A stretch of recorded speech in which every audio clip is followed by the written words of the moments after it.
আমি কিন্তু আজকে শিঙি মাছ দিয়ে ঝিঙে আলু দিয়ে পাতলা পাতলা ঝোল করব। কোনো মশলা কিন্তু এর মধ্যে যাবে না। তো আমি দেখো ঝিঙেগুলো কেটে নিচ্ছি ডুমু ডুমু করে, আর এদিকে মাছগুলোকে লবণ হলুদ মাখিয়ে নিচ্ছি। আর এদিকে কিন্তু কড়াই উনুনে বসিয়ে দিয়েছি, তার মধ্যে মাছগুলো দিয়ে আমি একটু হালকা করে ভেজে নিলাম। এবার আমি আলুগুলো দিয়ে দিলাম ওই তেলের মধ্যেই, ভালো করে নেড়েচেড়ে ভেজে নিলাম। তার মধ্যে এবার আমি ঝিঙেগুলোকে দিয়ে দিলাম। ঝিঙেগুলোকে দিয়ে ভালো করে নেড়ে চেড়ে নিচ্ছি। এর মধ্যে কিন্তু লঙ্কা দিয়েছি, কাঁচা লঙ্কা চিড়ে, আর এই যে জল দিয়ে দিলাম। জল দেওয়ার পরে জল ফুটে উঠেছে, তারপরে মাছগুলো দিয়ে দিলাম। একটু আগেই কিন্তু মাছগুলো দেবে, না হলে টেস্ট হবে না। এবার আমি একটুখানি ঢেকে দিই। ঢেকে দেওয়ার পরে তারপর কিন্তু আমি ফোড়ন দিয়ে দেবো। ফোড়নে কি দেবো জানো তো? শুধু রাঁধুনি ছাড়া কিন্তু আর কিছু ফোড়ন দেব না।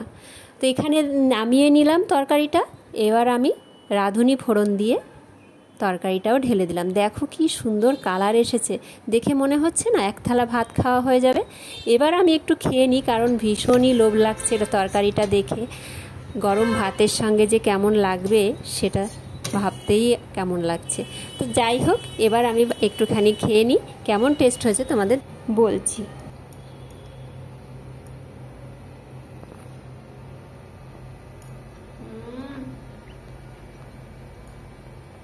দারুণ।